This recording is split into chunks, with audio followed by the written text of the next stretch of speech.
Hey everyone, it's Austin. We wanted to roll out a new update for all of our registers, so today I was going to just give you a quick little walkthrough on how we're going to do it.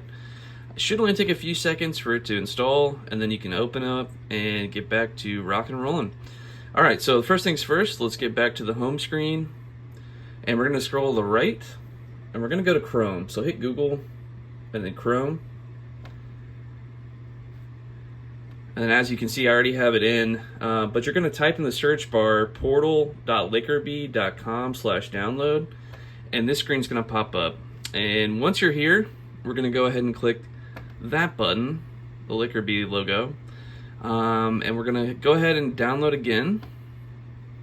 And this is where it's going to rest, and we'll just click open, update. Takes a few seconds. Not too bad.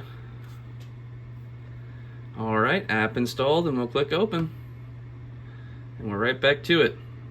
And that's all there is to it. So I'm going to send these out to you guys. If you have any other further questions or anything like that, just go ahead and give me a call.